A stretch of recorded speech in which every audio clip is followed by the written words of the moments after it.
नमस्कार दोस्तों, डेट है आज की 14 जून 2025। स्वागत है आपका आज के करंट अफेयर डिस्कशन में। चलिए डिस्कशन शुरू करते हैं।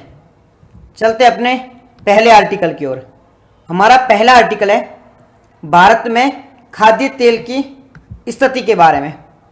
खाद्य तेल जो ऑडिबल ऑयल होता है ना, उसकी स्थिति के बारे में यह आर्टिकल है कि भारत में कितनी मात्रा में पाया जाता है, हमें कितना एक्सपोर्ट करना पड़ता है, हम एक्सपोर्ट पे कितने डिपेंडेंट हैं, इन सब चीज़ों के बारे में इस आर्टिकल में हम बात करने वाले हैं। ये जो आर्टिकल हमारा होने वाला है ना, ये मेंस के पर्सपेक्टिव से ज़्यादा इंपॉर्टेंट है। प्रीलिम में भी कुछ फैक्ट्स है, उससे क्वेश्चन पूछे जा सकते हैं, बट मेंस में क्वेश्चन पूछे जाने की संभावना ज़्यादा है। ठीक है, तो इस पर बात करते हैं। सबसे पहले अभी ये चर्चा में क्यों है, हम इस आर्टिकल को डिस्कस कर रहे हैं ना, तो किस वजह से डिस्कस कर रहे हैं, क्यों चर्चा में है। तो देखो, ये द हिंदू की न्यूज़ है, द हिंदू न्यूज़पेपर है, उसमें न्यूज़ आई थी कि अभी क्या हुआ है कि कच्चा तेल होता है ना, जो हम खाद्य तेल के बारे में बात कर रहे हैं, ये खाद्य तेल हमें कहाँ से एक्सपोर्ट करना पड़ता है, हमें इसको एक्सपोर्ट करना पड़ता है। तो इसे एक्सपोर्ट पे सीमा शुल्क, सॉरी हमें इंपोर्ट करना पड़ता है, मैं एक्सपोर्ट लिख दिया, इंपोर्ट करना पड़ता है। दूसरे देशों से हमें इसे खरीदना पड़ता है। जब ये दूसरे देशों से खरीदते हैं ना, तो उस पर क्या लगता है, टैक्स लगता है, उस पर क्या सीमा शुल्क लगती है। तो ये जो टैक्स लगता है ना, ये जो सीमा शुल्क लगती है, इसमें कमी कर दी है, इसमें कटौती कर दी है। मतलब ये क्यों चर्चा में आया आर्टिकल, ये इस वजह से चर्चा में आया है कि हम जो खाद्य तेल है इसको दूसरे देशों से इंपोर्ट करते हैं, यानी कि इससे आयात करते हैं। आयात करते हैं तो इस पर क्या लगता है, टैक्स लगता है। तो भारत सरकार के द्वारा इस पर जो टैक्स लग रहा था उसमें कटौती कर दी गई है, यानी कि उसमें कमी कर दी है। इस वजह से ये चर्चा में आया है। अब आगे हम बात करेंगे कि कटौती क्यों की गई है, क्या इससे फायदे होंगे, क्या नुकसान होंगे, इन सब चीज़ों के बारे में डिस्कस करेंगे। तो सबसे पहले बात कर लेते हैं कि खाद्य तेल होता क्या है, जिसे हम एडिबल ऑयल कहते हैं। एडिबल ऑयल कहते हैं या फिर खाद्य तेल कहते हैं। ये होता क्या है, तो आप सबको पता है खाद्य का मतलब ये होता है जो खाने लायक तेल हो, जिसका यूज़ हम सब्जियों में करते हैं, सब्जी वगैरह बनाते हैं, या फिर जो भी ऐसी ऑयली प्रोडक्ट होते हैं जिसे खाने में यूज़ करते हैं, उसमें जिस ऑयल का यूज़ किया जाता है उसे खाद्य तेल कहा जाता है। ठीक है, अब ये जो होता है ना, ये किस किस प्रकार का हो सकता है, सरसों का हो सकता है, मूंगफली का हो सकता है, ठीक है, सरसों का हो सकता है, मूंगफली का हो सकता है, सोयाबीन का हो सकता है, अलग अलग प्रकार के हैं वो खाद्य तेल हो सकते हैं। ये बेसिक इन्फॉर्मेशन है, आप सबको इसके बारे में पता होनी चाहिए। अब जो खाद्य तेल है क्या है, मैं बार बार बोलता ना एनसीईआरटी क्यों पढ़नी चाहिए। आप देखो, ये जो सेम लाइन आपको एनसीईआरटी मिल जाएगी, और इसी लाइन पर यूपीएससी ने क्वेश्चन भी पूछा है, यूपीएससी ने प्रीलिम में क्वेश्चन भी पूछा है। तो इसलिए वजह से एनसीईआरटी महत्वपूर्ण हो जाती है। अब क्या क्वेश्चन था यूपीएससी का, वो बाद में जिक्र करेंगे उसके बारे में। तो अभी बात कर लेते हैं कि सरसों का ये जो खाद्य तेल होता है, इसे रिफाइन कैसे किया जाता है। खाद्य तेल को रिफाइन यानी कि शुद्ध कैसे किया जाता है। जब हम खाद्य, जैसे मूंगफली ली, अब मूंगफली का डायरेक्ट तेल तो निकालेंगे नहीं, डायरेक्ट तो उसे तेल के रूप में यूज नहीं कर सकते, उसे पहले पीसेंगे, पीसने के बाद में उसको रिफाइन करके ही वो तेल बनेगा, नहीं तो उसमें बहुत सारा कचरा होगा और भी चीज़ें देखने को मिलेगी। तो इसे रिफाइन करके ही हम तेल के रूप में यूज कर सकते हैं।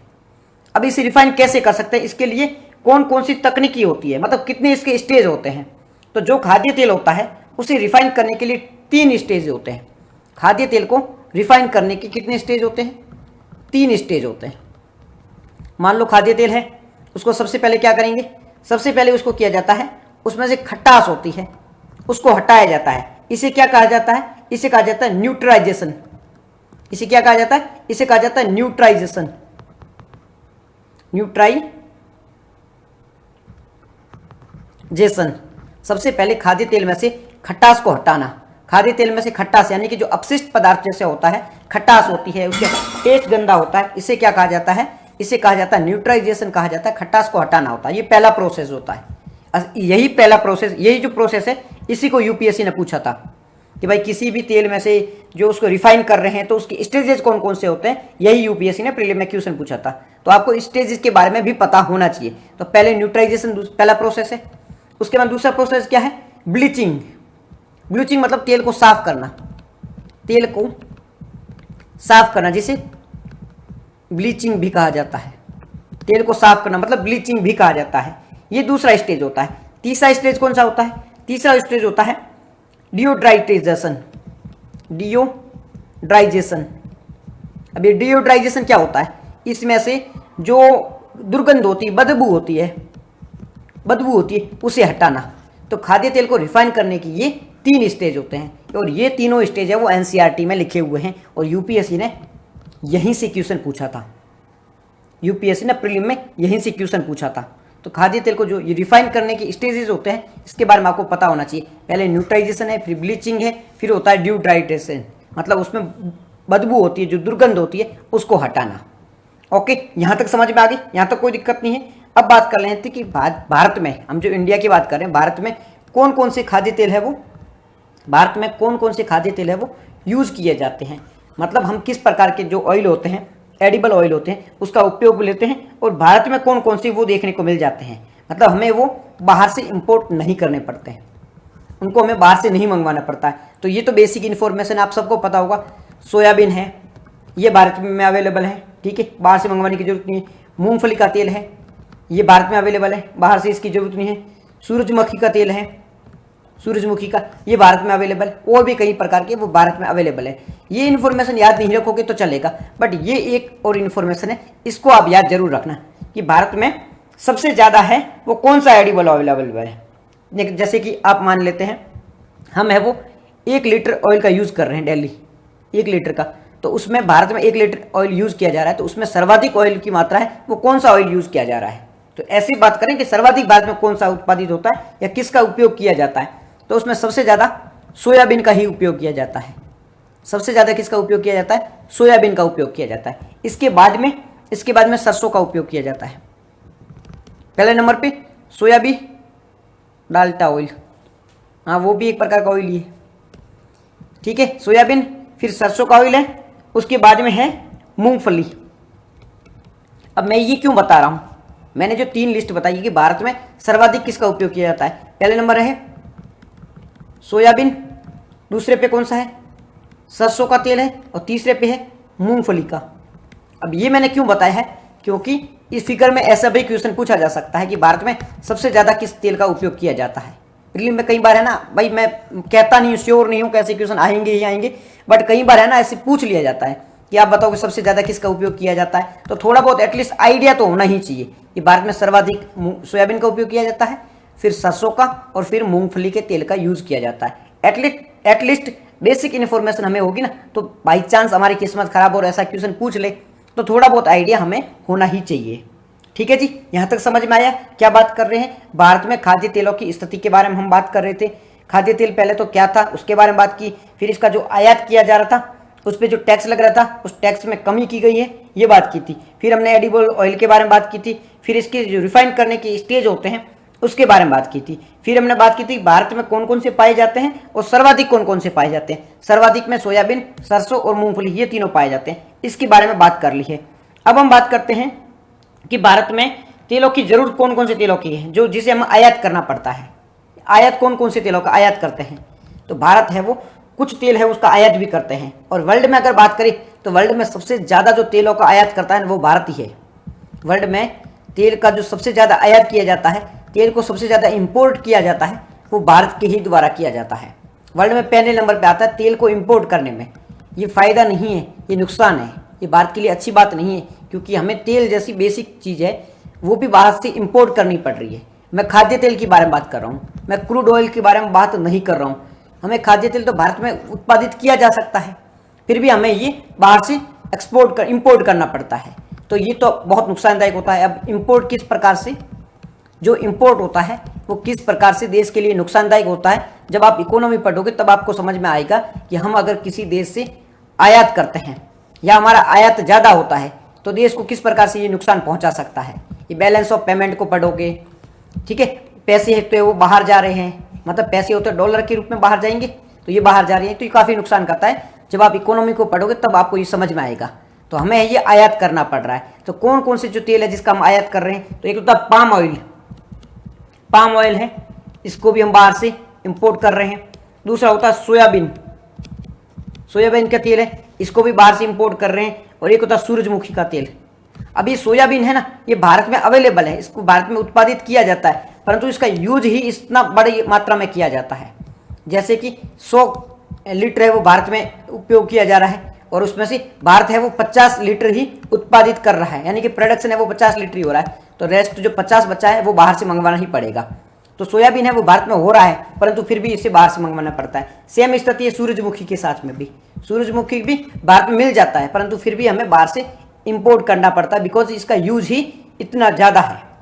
ठीक है, ये चीज़ समझ में आ गई कि तेलों की स्थिति क्या है, कितने कौन कौन से तेल हैं वो बाहर से मंगवाने पड़ रहे हैं, भारत में कौन कौन से तेल हैं, इन सब चीज़ों के बारे में बात की। अब जो हमारी गवर्नमेंट है, भारत सरकार है, इसने ये इसके लिए क्या स्कीम चलाई है, मतलब जो तेल होते हैं ना, तेल को भारत में ही प्रोड्यूस किया जाए, या जो इसकी बाहर की जो निर्भरता है उस निर्भरता को कम करने के लिए भारत सरकार ने क्या प्रयास किए हैं।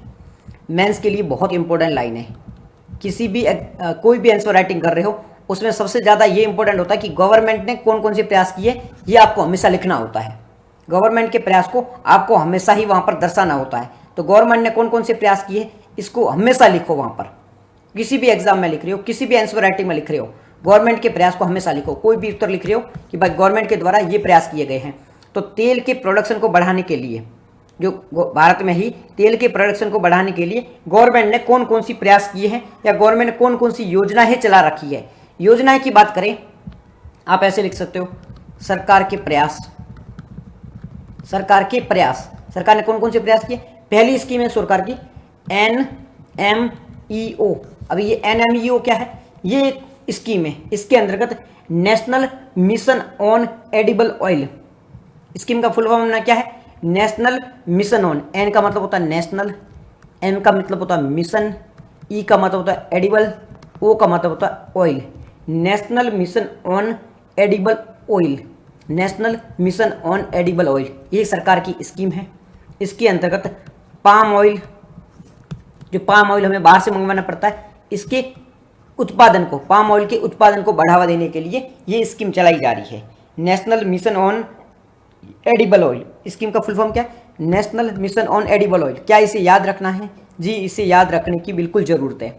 ये डायरेक्ट प्रीलिम में भी क्वेश्चन आ सकता है, और मेंस में भी ऐसी स्कीम के बारे में आप जिक्र कर सकते हो। तो भारत सरकार के द्वारा कौन कौन से प्रयास किए जा रहे हैं, सरकार के द्वारा कौन कौन से प्रयास किए जा रहे हैं तेलों के प्रोडक्शन को बढ़ाने के लिए। तो पहली स्कीम है national mission on edible oil, और ठीक है, इसके अंतर्गत पाम ऑयल और भी जो ऑयल होते हैं उनके प्रोडक्शन को बढ़ाने के लिए प्रयास किए जा रहे हैं। ये जो स्कीम है, इस स्कीम के तहत जो ऑयल होते हैं उनके उत्पादन को बढ़ावा दिया जा रहा है, उसके उत्पादन को बढ़ाने का प्रयास किया जा रहा है। इस स्कीम को शुरू कब किया था, शुरू किया गया था 2021 में, 2021 में शुरू किया था। और इसका उद्देश्य क्या था, इसका मुख्य उद्देश्य यही था कि हम तेलों पर आत्मनिर्भर बने।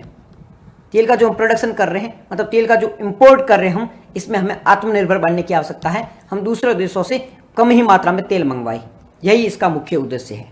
बात समझ में आ गई, ठीक है, पहली स्कीम समझ में आ गई। दूसरी स्कीम कौन सी है, दूसरी स्कीम है, दूसरी योजना है, वो है national food security mission, national food security mission. अब नेशनल फूड सिक्योरिटी मिशन ये क्या है, ये भी 2018 में शुरू किया गया था। इसका भी उद्देश्य यही है, तेलों की प्रोडक्शन को बढ़ाना। तो भारत सरकार के द्वारा दो स्कीम चलाई जा रही, दो स्कीम कौन कौन सी है। पहली है NMEO। NMEO क्या है, national mission on edible oil. पहली स्कीम ये है, ये 2021 में शुरू की गई है, तेलों में आत्मनिर्भर बनाना, ये इसका लक्ष्य है। तो दूसरी स्कीम कौन सी है, दूसरी स्कीम है नेशनल फूड सिक्योरिटी मिशन, ये भी 2018 में शुरू की गई थी। इसका उद्देश्य भी मिलता जुलता ही है। तो ये हमारा पहला आर्टिकल था भारत में खाद्य तेलों की स्थिति के बारे में। बहुत सिंपल सा आर्टिकल था, मेंस के पर्सपेक्टिव से कुछ इंपॉर्टेंट इसमें पॉइंट थे जिसके बारे में हमने जिक्र किया। मेंस में डायरेक्ट क्वेश्चन आए तो ऐसे ही लिख सकते हो, खाद्य तेलों की स्थिति के बारे में लिखना है तो पहले खाद्य तेल क्या होता है उसके बारे में लिख सकते हो, फिर उसे कैसे रिफाइन किया जा सकता है ये लिख सकते हो। फिर भारत है वो आयात पर निर्भर है, भारत सबसे बड़ा आयातक है, इम्पोर्टर है किस सेक्टर में, तेल को आयात करने में, तेल को आयात करने में भारत सबसे बड़ा आयातक है। ठीक है, तेल को सबसे ज़्यादा जो आयात किया जाता है वो भारत के द्वारा ही किया जाता है। ठीक है, वो आयात नुकसानदायक होता है, इसलिए भारत को आत्मनिर्भर बनने की आवश्यकता है। और आत्मनिर्भर बनने के लिए भारत सरकार के द्वारा कुछ योजनाएं भी चलाई जा रही है, जिसके बारे में भी हमने बात की थी। योजनाएं कौन कौन सी थी? NMEO, national mission on edible oil, इसके बारे में हमने बात की थी। फिर बात की थी नेशनल फूड सिक्योरिटी मिशन, इसके बारे में बात की थी। तो ये आर्टिकल था, बहुत सिंपल आर्टिकल है, इसके थोड़े पॉइंट भी याद होंगे आपको तो आप मेंस में लिख सकते हो। ठीक है, थोड़े थोड़े पॉइंट करके भी आप इसके स्थिति में लेके आओ कि ऐसा कोई भी क्वेश्चन आता है तो कुछ तो लिख के आ ही सको। बिल्कुल हमारा जो है ना पेज खाली नहीं जाना चाहिए, एटलीस्ट थोड़ा बहुत उसके बारे में आइडिया होना ही चाहिए। ठीक है जी, आर्टिकल समझ में आया? आगे बढ़ते हैं नेक्स्ट आर्टिकल की ओर। ये थोड़ा इंपॉर्टेंट आर्टिकल है। ठीक है, गवर्नमेंट की जो स्कीम है ना उससे रिसेंट के टाइम में क्वेश्चन पूछे जा रहे हैं। गवर्नमेंट को स्कीम लेके आई है, ठीक है, उससे रिसेंट के टाइम में क्वेश्चन पूछे जा रहे हैं। और ये आप देखने को मिला होगा आपको 2019 के बाद में ऐसा ही देखने को मिल रहा है। और वो क्वेश्चन जो पूछे भी जा रहे हैं वो इस सेंस में पूछे जा रही है कि आपको उस स्कीम की तारीफ ही करनी है, जो योजना है उसकी तारीफ ही करनी है। इस सेंस में मेंस में क्वेश्चन पूछे जा रहे हैं। तो ये जो आर्टिकल है उसको इसी सेंस में आप थोड़ा आइडिया रखना कि मेंस में अगर क्वेश्चन पूछा जाएगा तो उसमें उसकी थोड़ी तारीफ की ओर टोन होना चाहिए आपका। वो टोन जो आपका होना चाहिए कि आप जो उत्तर लिख रहे हो आप पूरा क्रिटिसाइज करके आ जाओ, तो ऐसा नहीं होना चाहिए। क्योंकि द हिंदू न्यूज़पेपर होता है, अच्छे अच्छे जो आर्टिकल आते हैं वो द हिंदू में आते हैं या आते हैं इंडियन एक्सप्रेस में। लोग बाग है तो ना इंडियन एक्सप्रेस को बहुत कम पढ़ते हैं, ज़्यादातर लोग पढ़ते हैं द हिंदू को। और द हिंदू का जो टोन होता है ना वो हमेशा गवर्नमेंट के खिलाफ होता है, एंटी गवर्नमेंट होता है। वहाँ पर जो लिखा होता है वो गवर्नमेंट की पॉलिसीज़ के खिलाफ होता है। वहाँ पर आपको कमियाँ बहुत ज़्यादा मिलेगी। ये जो स्कीम है इसमें ये कमी है, इसमें ये कमी है, इसमें ये कमी है, इसमें ये सुधार किया जा सकता है, ये सारी बातें होगी। स्कीम के जो प्लस पॉइंट होते हैं, जो बेनिफिट होते हैं, उसके बारे में द हिंदू में बहुत कम लिखा जाता है। हालांकि ऐसी बात नहीं है कि बिल्कुल नहीं लिखा जाता है, परंतु पूरी तरह से मतलब जो क्वेश्चन पूछे जाते हैं, ठीक है, क्वेश्चन अलग टोन में पूछे जा रहे हैं और द हिंदू पढ़ने वाले हैं या द हिंदू में जो लिखा जा रहा है वो थोड़ा अलग टोन में लिखा जा रहा है। तो अगर आप इसी सेंस में अगर मेंस में लिख दोगे तो हो सकता है आपके नंबर कम ही आ जाए। बिल्कुल मैं आपको एक है ना आपको एग्जाम्पल देख के समझाता हूँ।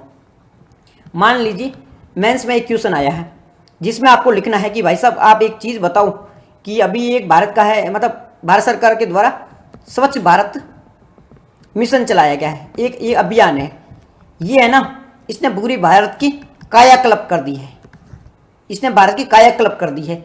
समझाओ कैसे? अब आप ये बताओ, क्या इसमें आप कमियां लिख सकते हो? क्या आप ये लिख सकते हो नहीं स्वच्छ भारत मिशन है बहुत घटिया है, ये तो एकदम पैसे वेस्ट हो गए? द हिंदू के टोन में नहीं ले सकते ना। अब द हिंदू का तो काम ही है क्रिटिसिज्म करना, क्योंकि वहाँ पे देखो राइटर होते हैं, उनकी राइटर की अपनी सोच होती है। जो भी राइटर लिख रहा है उसकी अपनी एक सोच होगी और वो इसी अकॉर्डिंग लिखेगा। तो अब अगर आप न्यूज़पेपर के अकॉर्डिंग पढ़ के वही आंसर लिखने की कोशिश करोगे तो वहाँ पे तो नंबर कट ही जाएंगे ना आपके। तो वैसा नहीं करना है आपको एग्जाम की, आपको ये नहीं करना पूरा एनालिसिस करना है या फिर इस तरीके से रहना है। आपको हमेशा न्यूट्रल रहने की कोशिश करनी है। आप यार IAS बनने वाले हो, ठीक है, आने वाले टाइम में IPS बनने वाले हो, आपकी किसी की ओर झुकाव थोड़ा ही होना चाहिए कि या तो आप एंटी गवर्नमेंट हो या फिर आप गवर्नमेंट के बिल्कुल एकदम पक्ष में झुके हुए हो, या तो उनके फैन बने हुए हो, भगवान माना हुआ है, या फिर उनके खिलाफ ही जाके काम कर रहे हो। तो ये तो पूरा अलग ही हो जाएगा ना। तो आपका क्या झुकाव होना चाहिए? आप हमें न्यूट्रल रहो, ना तो गवर्नमेंट के पक्ष में हो और ना उनके खिलाफ हो, न्यूट्रल स्टैंड की ओर फोकस करना है। तो सेम यहाँ पे रहता है हमारा जो आंसर राइटिंग होती है, हम मेंस में कुछ लिख रहे हैं तो हमारा जो स्टांस होता है, हमारा जो स्टैंड होना चाहिए वो भी न्यूट्रल होना चाहिए। हमें क्या देखना है, क्वेश्चन में क्या पूछा गया है, क्वेश्चन की टोन को देखना है कि क्वेश्चन में बैलेंस करने की बात की गई है, ठीक है। क्रिटिकली एग्जामिन करो, ऐसा लिखा है ना कि भाई उसे क्रिटिकली, तो क्रिटिकली एग्जामिन है, वहां पर आपको सोचने की जरूरत है। हाँ भाई, वहां पे कमियां भी बता सकते हो कि जी ये जो भी स्कीम थी इसमें ये कमियां थी, ये सुधार किया जा सकता है, और फाइनल आप कंक्लूजन लिख सकते हो। परंतु अगर वहां पे क्रिटिकली एग्जामिन नहीं किया गया है और ऐसा लिखा गया है कि भाई, मैं फिर से बता देता हूँ, ऐसा लिखा है कि एक नाम ले लेते हैं, यहाँ पे कोई भी नाम ले लेते हैं कि भाई ये ए नाम का व्यक्ति है, ये बहुत अच्छा है, ए नाम का व्यक्ति बहुत अच्छा है, साबित करो कैसे। अब मैंने यही बोल दिया कि ए नाम का व्यक्ति बहुत अच्छा है, साबित करो कैसे। तो आपको अच्छा ही साबित करना है, फिर आप ये नहीं बोल सकते नहीं ये तो घटिया इंसान है, ये तो बेवकूफ़ इंसान, ऐसा नहीं लिखना है। बस मेरा कहने का मतलब यही था। अब मैं सिंपल से इस आर्टिकल पे आता हूँ, ठीक है। मैं टोन सेट कर रहा था कि यही टोन होता है, बस इतनी सी बात थी सिंपल सी। अब मैं बात करता हूँ स्कीम की। स्कीम क्या है? प्रधानमंत्री उज्ज्वला योजना। प्रधानमंत्री उज्ज्वला योजना ऐसा कोई इंसान है जिसको इसके बारे में आइडिया नहीं है? जो भी अभी पढ़ रहा है सबको इसके बारे में पता होगा, क्योंकि घर में आप ये सारी चीज़ें ऑब्जर्व करते ही होंगे। पहले ईंधन से खाना बनाते थे, लकड़ियाँ लेके आते थे, धीरे धीरे हम हो गए शिफ्ट किस पे, गैस पे। तो ये क्या हुआ, ये प्रधानमंत्री उज्ज्वला स्कीम है, प्रधानमंत्री उज्ज्वला योजना है, इसी का वरदान है। ठीक है, इससे रिलेटेड हमारा ये आर्टिकल है। प्रीलिम में भी काम का है, मेंस में भी काम का है। हालांकि बहुत पुरानी स्कीम है, परंतु बार बार ये चर्चा में आती रहती है, इस वजह से क्वेश्चन पूछे जाने की संभावना है। अब इसे हम करंट अफेयर नहीं कह सकते हैं, ये जो स्कीम है इसे हम करंट अफेयर का टॉपिक नहीं कह सकते, बिकॉज एक तो बहुत पुरानी स्कीम है। ठीक है, बहुत पुरानी स्कीम है, 2016 में शुरू की गई थी और अभी 2025 चल रहा है। इसका मतलब ये करंट अफेयर का टॉपिक है नहीं, ये स्टैटिक्स का पार्ट है, बहुत लंबे समय से चली आ रही थी। तो अब इसको जिक्र करेंगे तो उस प्रकार से ही करना है। भविष्य में क्वेश्चन पूछा जाने की संभावना तो है ही, क्योंकि बार बार न्यूज में तो आती रहती है। हो सकता है आप एग्जाम देने जाओ उसी टाइम ये क्वेश्चन पूछ ले, तो हम उसके बारे में बात कर लेते हैं। तो सबसे पहले बात करते हैं प्रधानमंत्री उज्ज्वला योजना के बारे में। प्रधानमंत्री पीएम उज्ज्वला योजना कब शुरू की गई थी? इसे शुरू किया गया था 2016 में। 2014 में मोदी जी की गवर्नमेंट आई थी, 2016 में इसे शुरू किया गया था। कौन सी मिनिस्ट्री के द्वारा, कौन से मंत्रालय के द्वारा इसे शुरू किया गया था? मिनिस्ट्री कौन सी थी? क्या ये याद रखना है? 2016 को भी याद रखना है। असेंडिंग डिसेंडिंग कुछ भी ऐसे क्वेश्चन पूछे जा सकते हैं, क्रोनोलॉजिकल क्वेश्चन पूछे जाने की संभावना है, तो थोड़ा बहुत आइडिया होना चाहिए। दूसरी बात है, कौन सी मिनिस्ट्री के द्वारा ये प्रारंभ की गई थी? तो इसमें मिनिस्ट्री जो आती है वो आती है पेट्रोलियम और कौन सी, प्राकृतिक गैस। पेट्रोलियम और प्राकृतिक गैस जो मिनिस्ट्री है ना, वो उसके द्वारा ये स्कीम है वो प्रारंभ की गई थी। कौन सी मिनिस्ट्री के द्वारा? पेट्रोलियम और प्राकृतिक गैस मिनिस्ट्री है, उसके द्वारा इसे प्रारंभ किया गया था। कब किया गया था? 2016 में इसे प्रारंभ किया गया था। 2 पॉइंट क्लियर हो गए, 2016 और पेट्रोलियम और प्राकृतिक गैस मिनिस्ट्री के द्वारा, ministry of petroleum and natural gas, इसके द्वारा इसे प्रारंभ किया गया था। कोई डाउट नहीं है। बात करते हैं उद्देश्य की। कोई भी स्कीम होती है उसे लाने के पीछे कुछ तो उद्देश्य होता ही है। इसके पीछे क्या उद्देश्य था? इसके पीछे उद्देश्य था कि गरीब परिवार होते हैं ना, उनको ईंधन मिले। ईंधन कैसा? साफ, स्वच्छ। गरीब परिवारों को स्वच्छ ईंधन देने का इसका मुख्य उद्देश्य था। ईंधन मतलब लकड़ियां नहीं, ईंधन मतलब होता है ऊर्जा देना। ऊर्जा जो खाना बनाने में काम आती है, ऐसी कोई भी होती, गाड़ी चलाने में उसे ईंधन ही कहा जाता है। तो गरीब परिवारों को स्वच्छ ईंधन है वो प्रोवाइड करवाना, ये इस स्कीम का मुख्य उद्देश्य था। तो हम बात कर रहे हैं प्रधानमंत्री उज्ज्वला योजना की। प्रधानमंत्री उज्ज्वला योजना शुरू कब की थी? शुरू की गई थी 2016 में, 2016 में इसे प्रारंभ किया गया था। ठीक है, कौन सी मिनिस्ट्री के अंतर्गत आता है? मिनिस्ट्री आती है इसमें petroleum and natural gas, ministry of petroleum and natural gas. Petroleum और प्राकृतिक गैस मंत्रालय के अंतर्गत ये स्कीम है वो आती है। बात करें उद्देश्य, एम की, ऑब्जेक्टिव क्या था इसका? गरीब परिवार को साफ सुथरा ईंधन देना। जो पुअर फैमिलीज होती है उनको स्वच्छ ईंधन है वो प्रोवाइड करवाना, ये इसका मुख्य उद्देश्य है। क्लियर है यहां तक? कोई डाउट नहीं है। नेक्स्ट, इसका टारगेट क्या था? इसका लक्ष्य क्या था? टारगेट क्या था? इसका मुख्य टारगेट था 2020 तक 8 करोड़ लोगों को ईंधन प्रोवाइड करवाना है। इसका मुख्य उद्देश्य क्या था? मुख्य उद्देश्य था कि 2020 तक 8 करोड़ जो गरीब परिवार है, 8 करोड़ जो पुअर फैमिलीज है, उनको ईंधन प्रोवाइड करना। कैसा ईंधन? स्वच्छ ईंधन प्रोवाइड करवाना। 8 करोड़ गरीब, पेट्रोलियम और नेचुरल गैस, ओके ये मिनिस्टर करेक्ट है, सही है सही है। 8 करोड़ गरीब परिवारों को मुफ्त एलपीजी प्रोवाइड करवाना, ये टारगेट था किस स्कीम का? प्रधानमंत्री उज्ज्वला योजना का टारगेट था। बात करें प्रधानमंत्री उज्ज्वला योजना 2.0, ये थी 2016 वाली, पहली थी। 2.0 कब शुरू की गई थी? प्रधानमंत्री उज्ज्वला योजना 2.0 इसे शुरू किया गया था कब? 2020 में, सॉरी 2022 में शुरू किया गया था इसका ना, क्योंकि 20 में तो वो कंप्लीट हुई थी, 2022 में 2.0 को शुरू किया गया था। इसका लक्ष्य क्या था? जो 2.0 थी प्रधानमंत्री उज्ज्वला योजना 2.0, इसका लक्ष्य क्या था? इसका लक्ष्य था कि 8 करोड़ तो पहले ही प्रोवाइड करवा दिए हैं, 8 करोड़ लोगों को तो पहले ही ईंधन प्रोवाइड करवा दिया है, यानी कि गैस सिलेंडर है, एलपीजी है, वो है। तो ये जो दूसरी थी 2.0, इसका लक्ष्य क्या था? इसका लक्ष्य था नए 1.6 करोड़ लोगों को ये कनेक्शन प्रोवाइड करना। नए लोग है ना, उनको 1.6 नए लोगों को पहले प्रोवाइड किया वो तो अलग है, नए लोगों को, मतलब ये डेटा याद रखने की जरूरत नहीं है कि कितने लोगों को एलपीजी कनेक्शन प्रोवाइड किया गया है, कितनों को किया गया, ऐसी कुछ भी डेटा याद रखने की जरूरत नहीं है। अगर आपको डेटा कुछ लिखना है, मेंस में आंसर राइटिंग कर रहे हो और वहाँ पे कुछ लिखना है, तो ऐसे लिख सकते हो। इसका टारगेट था 2020 तक करोड़ों लोगों को, करोड़ मान लो कि 5 से ज़्यादा करोड़, 5 करोड़ प्लस लोगों को ईंधन प्रोवाइड करवाना, ऐसे लिख सकते हो। एस्टिमेट लगा सकते हो, 5 करोड़ प्लस लोगों को स्वच्छ ईंधन है वो प्रोवाइड करवाना है, ऐसे लिख सकते हो। फिर 2.0 का टारगेट क्या था, नए 1 करोड़ से अधिक लोगों को, नए 1 करोड़ से अधिक लोगों को ये गैस के कनेक्शन प्रोवाइड करवाना, इस प्रकार से लिख सकते हो। आपको एक्चुअल, आपको रियल फैक्ट याद भी न हो तो भी चलेगा। मेंस में अगर रियल फैक्ट नहीं है तो भी चलेगा, अगर रियल फैक्ट है तो अच्छी बात है, वेल एंड गुड है, नहीं है तो ऐसे ही आप लिख सकते हो। 1 करोड़ से ज़्यादा लोगों को गैस के कनेक्शन प्रोवाइड करवाना, ये 2.0 था, उसका मुख्य उद्देश्य था। अब बात कर लेते हैं इसकी उपलब्धियों के बारे में, इसके अचीवमेंट क्या हो गया तो उसके बारे में बात कर लेते हैं कि ये जो स्कीम थी, कौन सी, प्रधानमंत्री उज्ज्वला योजना, इसके अचीवमेंट क्या है, इसकी उपलब्धियां क्या है। तो सबसे पहले इसकी अचीवमेंट थी 2025 तक 10 करोड़ घरों को, 10 करोड़ जो घर है उनको गैस सिलेंडर यानी कि गैस कनेक्शन है वो प्रोवाइड कर दिए गए थे। टारगेट कितना था, 9 करोड़ का था। प्रोवाइड कितने करवाए गए, 10 करोड़ प्रोवाइड करवाए गए हैं। क्या ये डेटा याद रखना है, ऐसे रख सकते हो कि इस स्कीम के तहत, मतलब आपको 10 करोड़ का तो फिगर याद रह ही सकता है, 10 करोड़ का तो मतलब 10 करोड़ के आसपास लोगों को, या 10 से ऊपर है तो भी कोई दिक्कत नहीं है, ऐसे लिख सकते हो। अगर आपको इस स्कीम के बारे में डायरेक्ट क्वेश्चन आ जाए तो इसकी उपलब्धियों के बारे में जब लिखना हो, क्योंकि अचीवमेंट तो लिखना पड़ेगा, क्योंकि अगर क्वेश्चन आएगा तो वो कैसा आएगा कि ये स्कीम बहुत अच्छी है, इसी टोन में आएगा, तो आपको अचीवमेंट को लिखना ही पड़ेगा। तो ऐसे आप लिख सकते हो कि ये स्कीम बहुत अच्छी थी।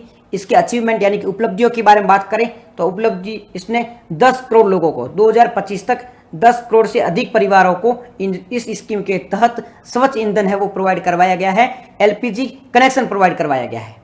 इस प्रकार से आप लिख सकते हो 10 करोड़ से अधिक परिवारों को एलपीजी कनेक्शन प्रोवाइड किया है, या फिर ऐसे लिख सकते हो 10 करोड़ से अधिक परिवारों को जो गैस सिलेंडर होता है या गैस कनेक्शन है वो प्रोवाइड करवाया गया है। ऐसे इस प्रकार से आप वो आंसर लिख सकते हो। दूसरा इसका अचीवमेंट क्या है, दूसरे अचीवमेंट की बात करें तो इसने एलपीजी डिस्ट्रीब्यूशन होता है उसमें भी वृद्धि की है, एलपीजी डिस्ट्रीब्यूशन में भी इसने वृद्धि की। पहले क्या होता था, आपको खुद को पता होगा कि हमें सिलेंडर बुक करना पड़ता था, फिर काफ़ी दिन वेट करो, उसके बाद में वो अपने जहाँ पे भी वो स्टोरेज होता है वहाँ पे आता है, फिर हमें लेना पड़ता है, ये सारा सीन चल रहा था। बट आजकल मोस्ट ऑफ जगह में, मैं नहीं कहता हूँ सारी जगह में, कहीं गाँवों में नहीं होता होगा, बट मोस्ट ऑफ जगह में आप बुक करो गैस सिलेंडर को, ऑनलाइन बुक करो और वो सीधे आपके घर पे आ जाएगा, आपको कहीं जाने की जरूरत नहीं पड़ेगी। मोस्ट ऑफ सिटीज़ में, मैं गाँवों की बात नहीं करूँ, गाँव में हो सकता लेने जाना पड़ता होगा आज भी, बट मोस्ट ऑफ सिटीज़ में यही चीज़ देखने को मिल रही है। अंडरस्टैंड, कोई दिक्कत नहीं। यहाँ तक अचीवमेंट के बारे में बात कर ली। अब हम बात करते हैं एलिजिबिलिटी के बारे में, यानी कि अगर आपको इस स्कीम की पात्रता यानी पात्र बनना है, इस स्कीम का लाभ उठाना है, तो उसके लिए कौन कौन लोग एलिजिबल होंगे, कौन कौन व्यक्ति है वो इस योजना का लाभ उठा सकते हैं, कौन कौन व्यक्ति है इसके लिए एलिजिबल है, पात्र है। तो बात करें एलिजिबिलिटी की, सबसे पहले महिलाएं एलिजिबल है। सबसे पहले महिला होनी चाहिए जिसको भी राशन, जिसको भी गैस कनेक्शन लेना है, ठीक है, जिसके नाम से लेना है वो महिला होनी जरूरी है। आदमी के नाम से गैस सिलेंडर भी नहीं मिलेगा।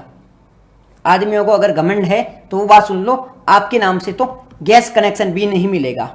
एलपीजी कनेक्शन तो है वो भी महिलाओं के नाम से मिलेगा। पहला पॉइंट हो गया कि महिला होना जरूरी है। दूसरा, एज है वो 18 वर्ष से अधिक होनी चाहिए। पहला महिला होना जरूरी है, दूसरी उम्र कितनी होनी चाहिए, 18 वर्ष से अधिक होने चाहिए। क्या ये हमें एलिजिबिलिटी को याद रखना है? क्या यूपीएससी इस पर भी क्वेश्चन पूछ सकती है? भाई आज आपको है ना मेंस में लिखना पड़ेगा स्कीम के बारे में, तो सब कुछ लिखना है। प्रीलिम में भी क्वेश्चन पूछा जा सकता है, तो थोड़ा बहुत आइडिया होना चाहिए। महिला होना जरूरी है, 18 वर्ष से अधिक उम्र है वो होनी जरूरी है। फिर बात करते हैं प्रधानमंत्री आवास योजना। जो ये प्रधानमंत्री आवास योजना, ये क्या थी? ग्रामीण में जो गरीब परिवार होते हैं ना, ग्रामीण में गरीब परिवारों को आवास दिया जाता था। तो ये जो स्कीम है, इसके तहत कौन सी प्रधानमंत्री उज्ज्वला योजना है, इसका अगर आपको लाभ उठाना है तो आप प्रधानमंत्री आवास योजना के या तो लाभार्थी होने चाहिए या उसके लिए एलिजिबल होने चाहिए। या तो वो जो स्कीम है प्रधानमंत्री आवास योजना, उसका आपने लाभ उठा लिया हो, यानी कि आपके घर पे है वो मकान बन गया हो, या आप उसके लिए एलिजिबल हो, तो ही आप इसका लाभ उठा सकते हो। ठीक है। फिर आप SC ST OBC से हो सकते हो। तो ये सारे क्राइटेरिया है, इसके तहत इस स्कीम के लाभ उठा सकते हो आप। तो लाभार्थी कौन कौन बन सकता है, यानी इस स्कीम का बेनिफिट किस किस को मिल सकता है? गरीब परिवार से हो, महिला हो, 18 वर्ष से अधिक उम्र हो, ठीक है, प्रधानमंत्री आवास योजना के लाभार्थी बनने योग्य हो या लाभार्थी बन चुका हो, SC ST या पिछड़ा वर्ग से संबंधित हो, वो इस स्कीम का लाभ उठा सकते हैं। ये पूरा आर्टिकल था हमारा प्रधानमंत्री उज्ज्वला योजना के बारे में। कोई डाउट है क्या किसी का भी? प्रधानमंत्री उज्ज्वला योजना को लेकर किसी का भी कोई डाउट है क्या? Anyone have any doubt? किसी को कोई डाउट है? प्रधानमंत्री उज्ज्वला योजना शुरू कब की गई थी? 2016 में शुरू की गई थी। कौन सी मिनिस्ट्री के तहत शुरू की गई थी? तो मिनिस्ट्री थी पेट्रोलियम एंड नेचुरल गैस। उद्देश्य क्या था? गरीब परिवारों को स्वच्छ और साफ सुथरा ईंधन प्रोवाइड करवाना, ये इसका उद्देश्य था। लक्ष्य क्या था? 8 करोड़ लोगों को LPG गैस कनेक्शन है वो प्रोवाइड करवाना, ठीक है। फिर हमने बात की थी इसकी 2.0 जो था ना, उज्ज्वला 2.0, इसमें 1 करोड़ नए लोग थे, उनको भी कनेक्शन प्रोवाइड करवाना था। एलिजिबिलिटी क्या थी? महिला होनी चाहिए, 18 वर्ष की उम्र होनी चाहिए और SC ST OBC से हो सकता है। फिर उपलब्धियां क्या थी? 10 करोड़ लोगों को कनेक्शन प्रोवाइड करवाया गया है, ये इसकी अचीवमेंट थी। तो ये हमारा पूरा आर्टिकल था प्रधानमंत्री उज्ज्वला योजना के बारे में। चलते हैं नेक्स्ट आर्टिकल की ओर। टिया जी ओके, कोई डाउट नहीं है। फिर बढ़ते हैं अगले आर्टिकल की ओर। अगला आर्टिकल है भारत में सामाजिक सुरक्षा। क्या आर्टिकल अगला? भारत में सामाजिक सुरक्षा, याद रहेगा, ये रहा भारत में सामाजिक सुरक्षा। ये हमारा नेक्स्ट आर्टिकल है। सबसे पहले ये बताओ सामाजिक सुरक्षा होती क्या है? सामाजिक सुरक्षा क्या होती है ये आप सोचो, तब तक मैं आपको ये बात बता देता हूं कि भारत में जो सामाजिक सुरक्षा है ये मुद्दा अभी चर्चा में क्यों है, ये अभी न्यूज में क्यों है। सामाजिक सुरक्षा का जो मुद्दा है अभी न्यूज में क्यों है, क्या कारण है? तो बात करें भारत में सामाजिक सुरक्षा का मुद्दे के बारे में, ये अभी चर्चा में क्यों है? क्यों चर्चा में है? क्योंकि ILO इंटरनेशनल लेबर ऑर्गेनाइजेशन, ये एक संस्था है, इसने अपनी एक रिपोर्ट जारी की है। ILO यानी कि इंटरनेशनल लेबर ऑर्गेनाइजेशन, ये एक संस्था है, इसने अपनी रिपोर्ट जारी की है और इसने रिपोर्ट में बताया है कि सामाजिक भारत में जो सामाजिक कवरेज होती है, जो सामाजिक सुरक्षा की कवरेज होती है, उसमें वृद्धि देखने को मिली है। यानी कि ILO के अनुसार भारत है वो विश्व में दूसरे स्थान पे आता है। किस क्षेत्र में दूसरे स्थान पे आता है? सामाजिक सुरक्षा है वो प्रोवाइड करवाने में भारत दूसरे स्थान पे आता है। चीज समझ में आ गई? भारत में सामाजिक कवरेज में वृद्धि देखने को मिली है। ILO के अनुसार भारत है वो सामाजिक कवरेज में यानी कि सामाजिक सुरक्षा प्रोवाइड करने में दूसरे स्थान पे आता है। सामाजिक कवरेज का मतलब होता है सोशल सिक्योरिटी। भारत है वो सोशल सिक्योरिटी प्रोवाइड करने में वर्ल्ड में दूसरे स्थान पे आता है, वर्ल्ड में सेकंड स्थान पे आता है। किसके अकॉर्डिंग? ILO के अकॉर्डिंग। तो ये मुद्दा है वो चर्चा में क्यों आया है? सामाजिक सुरक्षा का मुद्दा चर्चा में इस वजह से आया है, इंटरनेशनल लेबर ऑर्गेनाइजेशन के अकॉर्डिंग भारत है वो सामाजिक सुरक्षा प्रोवाइड करने में, सोशल सिक्योरिटीज प्रोवाइड करने में सेकंड रैंक पर आता है वर्ल्ड में। इस वजह से ये मुद्दा है वो चर्चा में है। यहां तक कोई डाउट नहीं है? यहां तक डाउट नहीं है। अब हम आगे बात करते हैं कि सामाजिक सुरक्षा होती क्या है। ये मेंस के पर्सपेक्टिव से इंपॉर्टेंट इसमें पॉइंट दे रखे हैं। मेंस में इन शब्दों का, इन पॉइंट्स का आप यूज कर सकते हो। तो UPSC के मेंस के पर्सपेक्टिव से ये आर्टिकल है वो काफी ज्यादा इंपॉर्टेंट है। तो सबसे पहले बात करते हैं सामाजिक सुरक्षा क्या होती है। सामाजिक सुरक्षा यानी कि सोशल सिक्योरिटीज क्या होती है? जैसे कि आप बूढ़े हो गए हो, जैसे मान लो आप बूढ़े हो गए हो, आपकी सिचुएशन नहीं है कि आप है वो अफोर्ड कर पाते हो, बुजुर्ग हो गए हो, पैसे नहीं है, बीमारी है, बुढ़ापा है, गर्भावस्था है, ये सारी परिस्थितियां हैं। इसमें कोई भी व्यक्ति है वो सर्वाइव नहीं कर पाएगा। उसके पास में इकोनॉमिक कंडीशन ऐसी नहीं होगी कि वो अपना देखभाल कर सके, अपना सर्वाइव कर सके। ठीक है, वो बहुत ज़्यादा गरीब है, उसके पास में पैसे नहीं है, तो वो अपना सर्वाइव है वो खुद से नहीं कर सकता है, उस पर वो किसी और पे डिपेंडेंट होता है। तो सामाजिक सुरक्षा में क्या होता है? ऐसे व्यक्ति जो बहुत खुद पे डिपेंडेंट नहीं है। सागर जी कैसे हो? चरण स्पर्श मत करो सर, चरण स्पर्श नहीं, दुआ करो। आज 8 बजे स्टार्ट कर दी थी क्लास, तो सागर जी बात कर रहे हैं भारत में सामाजिक सुरक्षा का जो आर्टिकल है उसके बारे में बात कर रहे हैं कि सामाजिक सुरक्षा होती है ना, तो वो होती क्या है। सामाजिक सुरक्षा होती है कि भाई हमें ना बूढ़े हो गए हैं, ठीक है, बूढ़े हो गए हैं, हमारी ऐसी कंडीशन नहीं है, बहुत गरीब परिवार से आते हैं, तो हम इकोनॉमिकली इतने स्ट्रांग नहीं है कि हम अपना खुद का देख पाएंगे, मतलब सेल्फ डिपेंडेंट नहीं है। तो ऐसी स्थिति में गवर्नमेंट है वो अलग अलग स्कीम के तहत, अलग अलग जो स्कीम्स होती है, अलग अलग योजनाएं होती है, उसके तहत ये गरीब परिवार होते हैं जो खुद को मतलब अफोर्ड नहीं कर पाते हैं, जो चीज़ें अफोर्ड नहीं कर पाते हैं, जिनको खाना पीना भी नसीब में नहीं होता है, उनके लिए क्या करती है गवर्नमेंट, व्यवस्था करती है कि आपको है वो खाना पीना प्रोवाइड करवा दिया जाएगा, साथ ही साथ में आपको रहने के लिए मकान दिया जाएगा।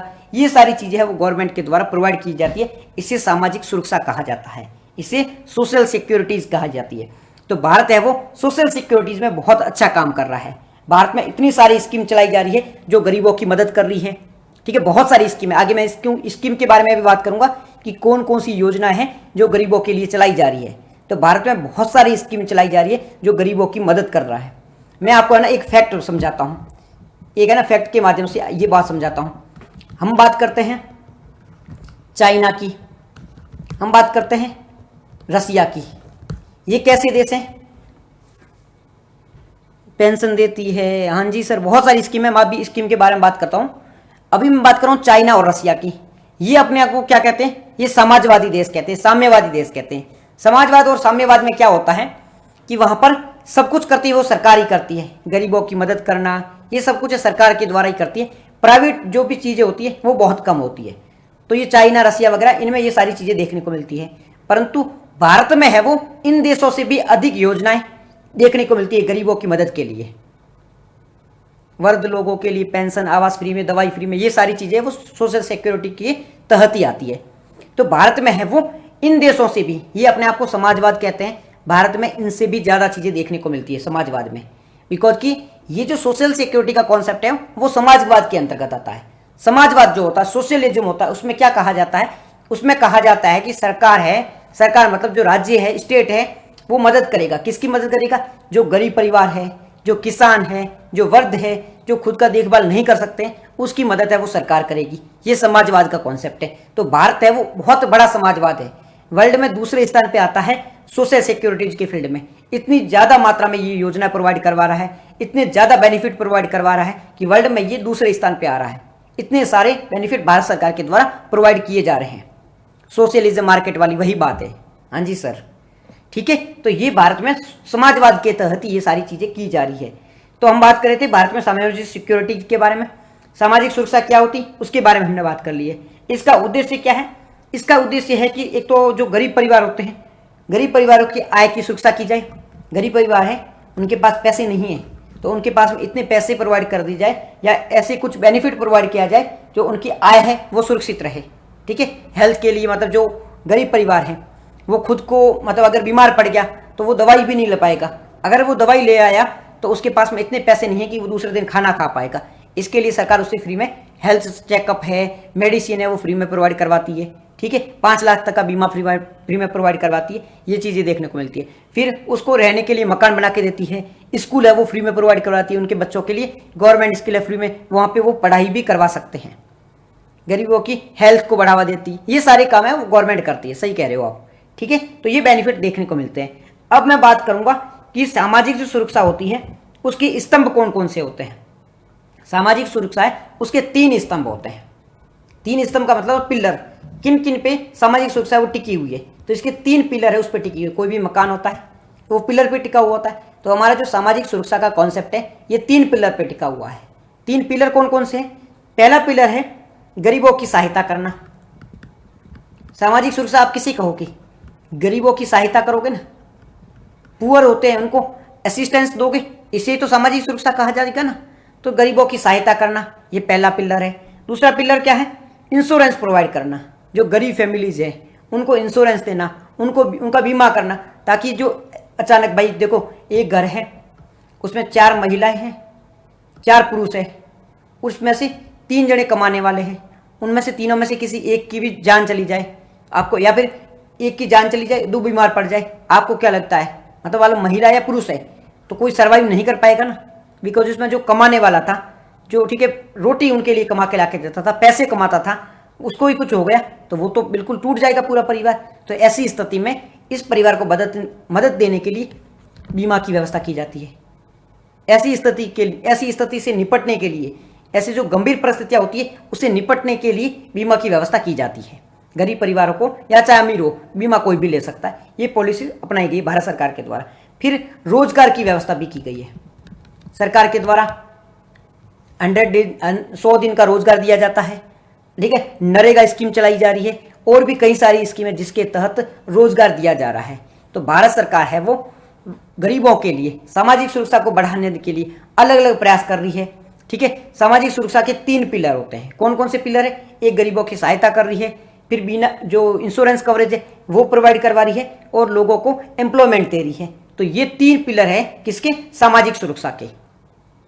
नरेगा एक्ट, बिल्कुल नरेगा एक्ट है जिसके तहत रोजगार फ्री में प्रोवाइड किया जा रहा है, रोजगार दिया जा रहा है, ये चीजें देखने को मिलती है, ठीक है। तो हम बात करें सामाजिक सुरक्षा की, इसके 3 पिलर होते हैं। प्रिंस कुमार जी नमस्ते। नमस्ते सर। अब मैं बात करूंगा कुछ योजनाएं हैं उसके बारे में। अब हम कुछ योजनाओं के बारे में जिक्र करेंगे कि भारत सरकार के द्वारा कौन कौन सी योजनाएं चलाई जा रही है जो कि सामाजिक सुरक्षा को बढ़ावा देता है। काफी इंपॉर्टेंट पॉइंट है। मरेगा भी, हाँ मनरेगा है ना, वो भी इसी में काम कर रही है, सही कह रहे हो आप। कुछ योजना है, कुछ स्कीम्स है, वो किसके लिए काम कर रही है? जो सामाजिक सुरक्षा को बढ़ावा देने के लिए। ये स्कीम है, इसको रट लो, रट्टा मारो जिंदाबाद, इनको रट लो। मेंस में अगर ऐसे लिख दिया ना, मैं लिटरली गारंटी देता हूं, अगर सामाजिक सुरक्षा से संबंधित कोई क्वेश्चन हो या ऐसा कोई क्वेश्चन हो जिसमें इस योजना का उपयोग कर सकते हो, आप लिख सकते हो, तो इनको रट लो और इसका उपयोग वहां पे कर लेना। फिर वही है, एग्जामिनर आएगा कॉल लेटर लेके आपके घर पे, ठीक है ना। तो ऐसी स्कीम का आप यूज कर लेना। कौन कौन सी स्कीम है? सबसे पहले है श्रमिकों के लिए पेंशन स्कीम। श्रमिक होते हैं उनके लिए पेंशन स्कीम चलाई जा रही है। इस पेंशन स्कीम के तहत क्या होता है?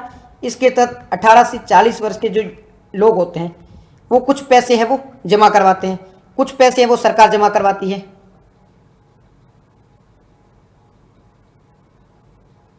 यहाँ नरेगा के बारे में बता रहा हूं, एक बार इसके बारे में हो जाए, नरेगा भी नीचे आएगी, अभी नरेगा के बारे में भी आएगी।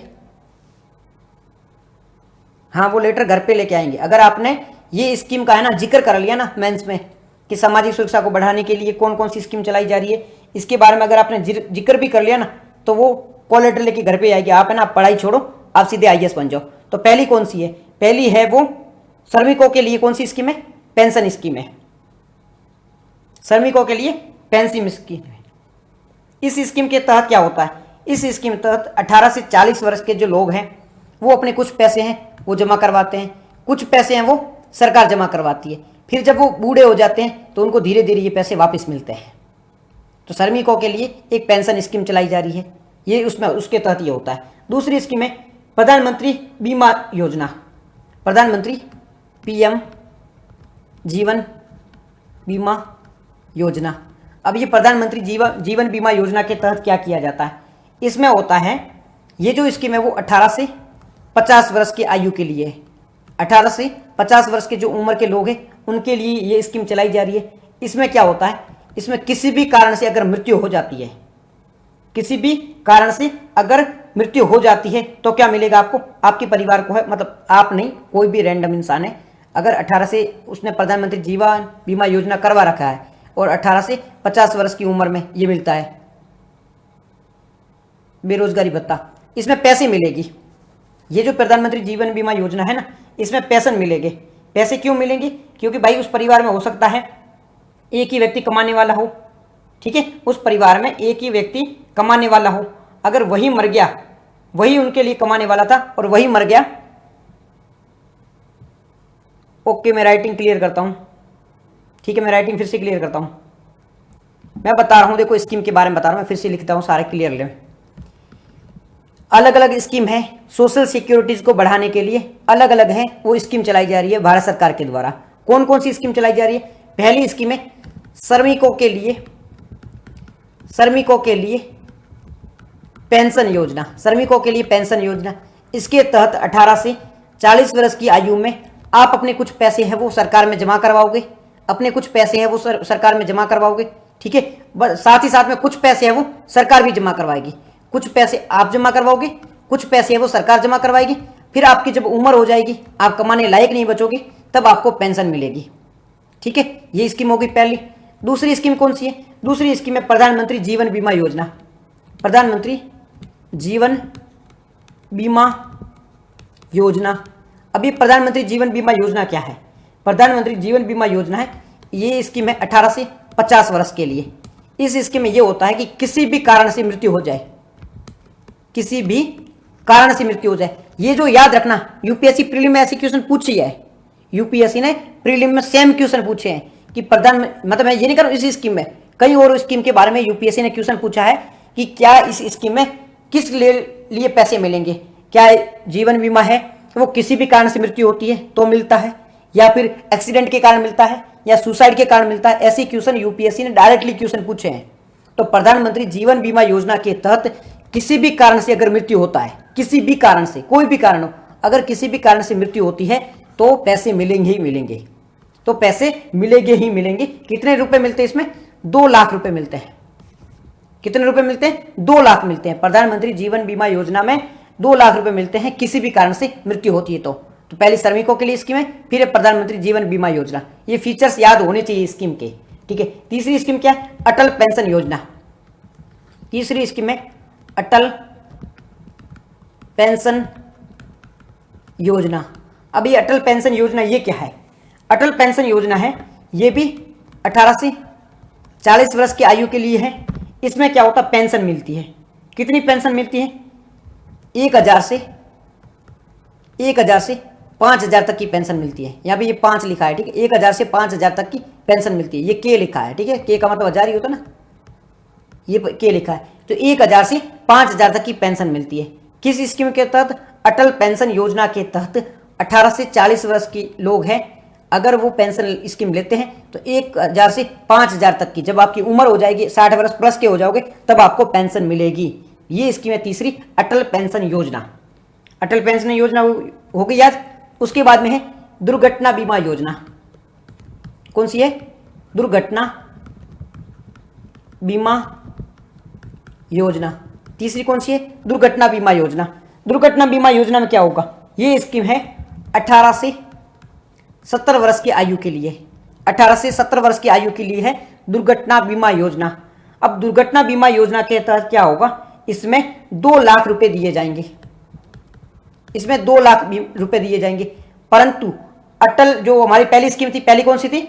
जो कि थी पीएम बीमा योजना थी, पीएम जीवन बीमा योजना थी।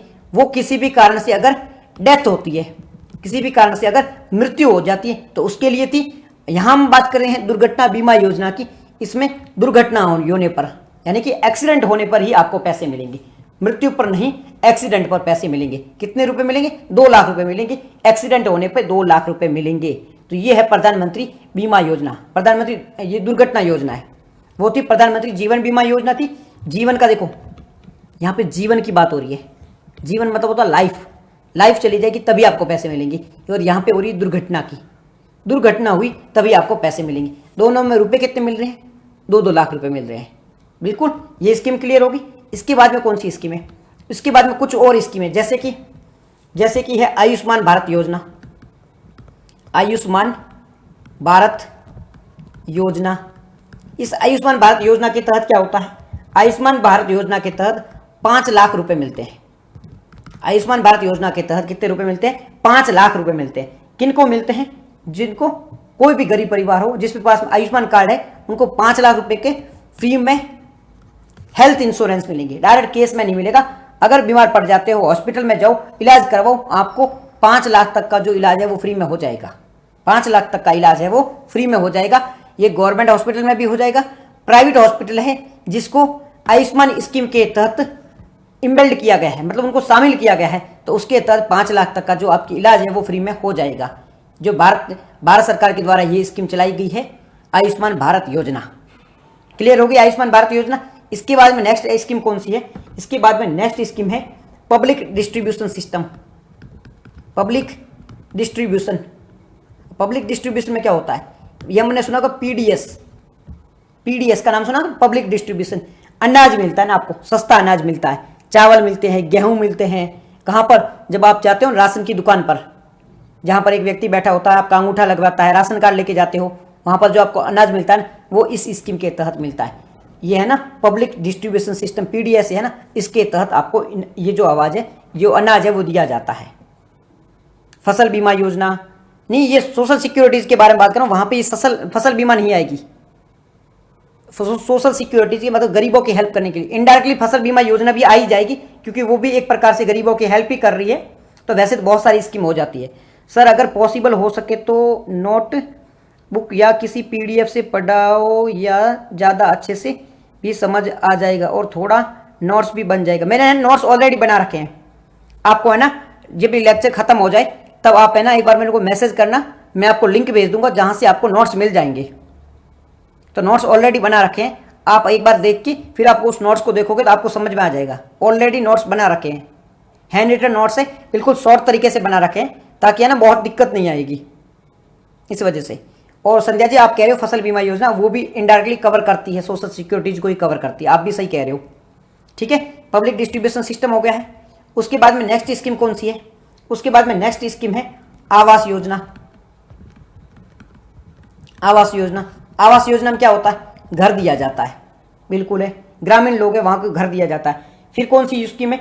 उसके बाद में एक स्कीम है मनरेगा स्कीम है ना, जीवन ज्योति योजना, श्रमिक योजना, पेंशन योजना, दुर्घटना योजना, आयुष्मान भारत योजना। बिल्कुल सही कह रहे हो सर, मुझे भी चाहिए नोट्स।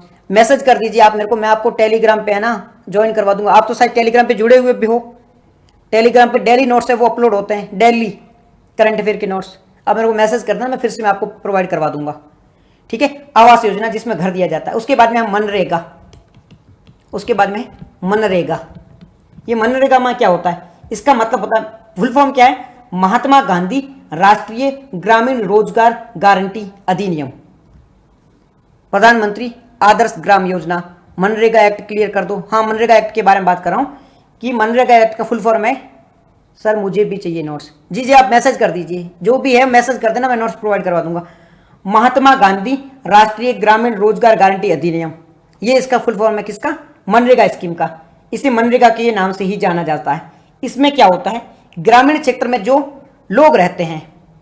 सर एक बार सारी योजना वापस करवा दो, 1 मिनट मैं है ना ये मनरेगा स्कीम समझा देता हूं, उसके बाद में सारी स्कीम है वो। मनरेगा नाम इसका कब पड़ा था? मैं पूरी स्कीम में बता रहा हूं, एक बार ये रुक जाओ, मैं दो सारी स्कीम भी बता रहा हूं, ये भी क्लियर कर रहा हूं। सारी स्कीम है वो फिर से क्लियर कर रहा हूं ना। ठीक है, तो मैं बात कर रहा हूं मनरेगा स्कीम के बारे में। ये जो मनरेगा एक्ट आया था उसके तहत ये स्कीम चलाई गई थी। इसमें क्या होता है? 100 दिन 100 दिन के लिए रोजगार प्रोवाइड किया जाता है। गरीब परिवार होता है, गांव में जो परिवार होता है उसमें 100 दिन के लिए रोजगार प्रोवाइड किया जाता है। कैसी स्थिति में? यहाँ पे तालाब खुदवाए जाते हैं, ठीक है, कुएं खुदवाए जाते हैं, सूखे से राहत होती है वो काम किया जाता है, सड़क बनवाई जाती है, ये सारी चीजें हैं वो करवाई जाती है। इसमें न्यूनतम मजदूरी दी जाती है। आप ऐसे बोलोगे नहीं मैं मजदूर, मैं नरेगा में काम कर रहा हूं, मेरे को लाख रुपए सैलरी दे दो, ऐसा पॉसिबल नहीं होता। इसमें न्यूनतम सैलरी दी जाती है, जो जरूरी होती है, आवश्यक माना जाता है, वही इसमें सैलरी है वो प्रोवाइड की जाती है। इसके तहत 15 दिन का बेरोजगारी भत्ता। अगर क्या होता है, अगर आपको मनरेगा में जॉब नहीं मिलती है, आपने अप्लाई कर दिया, अगर आपको मनरेगा में जॉब नहीं मिलती है तो 15 दिन का आपको बेरोजगारी भत्ता, 15 दिन तक, मतलब आपने आज अप्लाई कर दिया है और 15 दिन तक अगर आपको जॉब नहीं मिली है, मतलब 15 दिन तक आपको जॉब नहीं मिली है, तो आपको बेरोजगारी भत्ता भी दिया जाएगा। और ये सामाजिक सुरक्षा का एक बहुत मतलब बेस्ट एग्जाम्पल माना जाएगा कि सामाजिक सुरक्षा के तहत बहुत अच्छी वो कार्रवाई की जा रही है इसके तहत। ये चीज समझ आ गई। पहले जो था इसमें रुपए कितने दिए जाते हैं? इसमें 220 रुपए शायद आसपास, मेरे को एग्जैक्ट अमाउंट के बारे में तो नहीं है, पर शायद 220 रुपए के आसपास है वो दिए जाते हैं। शायद आप कोई अनुमान बता सकता है कितने रुपए दिए जाते हैं? लास्ट में सोल्व कर देना, एंड करोगे तब। ठीक है, मैं सोल्व कर दूंगा आपका जो भी है। एक बार कोई बता देना इसमें कितने पैसे दिए जाते हैं, क्योंकि एग्जैक्ट मेरे को पैसों के बारे में नहीं पता है। पैसों का चलो कोई भी पैसे इतना याद रखने की जरूरत नहीं है। और मनरेगा एक्ट ये शुरू कब की गई थी? ये शायद 2006 के आसपास से स्टार्ट किया गया था, मनरेगा एक्ट लाया गया था। इसके तहत सामाजिक सिक्योरिटी के तहत इसे 2006 में शुरू किया गया था और स्टार्ट किया गया था ना तब 200 जिलों के आसपास इसे शुरू किया गया था। पहले 170 के आसपास था, बाद में थोड़ा और बढ़ गया था। हाँ ऐसा ही कुछ था, कि अब 200 कुछ ऊपर है, ऐसा कुछ है। और स्टार्ट किया गया था 2006 में, तब इसे 200 जिलों में शुरू किया गया था। बाद में इसे पूरे भारत में लागू कर दिया गया था। अब पूरे भारत में इसे लागू कर दिया गया है। ठीक है, तो ये थोड़ी बहुत इंफॉर्मेशन थी प्रधानमंत्री अपने मनरेगा स्कीम के बारे में थी। अभी जो मजदूर को मिलता है उतना लाइक ऐसे 200-300 ऐसा कुछ मिलता है। अब मिनिमम वेज की बात होती है, यहाँ पे मिनिमम मजदूरी के बारे में बात की जाती है कि मिनिमम वेज ही मिलता है। आप वहां जाके डिमांड नहीं कर सकते कि हमें मन चाहे वो दो। मिनिमम वेज के बारे में बात की जाती है। तो एक बार है ना मैं सारी स्कीम के बारे में बता देता हूँ फिर से, है ना, तब क्या आपको आपका ना एक जगह हो जाएगी। सबसे पहले मैंने डिस्कस की प्रधानमंत्री पहले थी श्रमिक पेंशन की योजना, श्रमिकों के लिए पेंशन योजना, ये जिक्र किया था। इसमें क्या होती है, पेंशन मिलती है, थोड़े रुपए आप जमा करवाओ, थोड़े सरकार जमा करवाएगी, आपको पेंशन मिल जाएगी 18 से 40 वर्ष के लिए। दूसरी कौन सी थी, दूसरी थी पीएम कौन सी थी, पीएम जीवन बीमा, पीएम जीवन बीमा योजना, ये दूसरी हो जाएगी।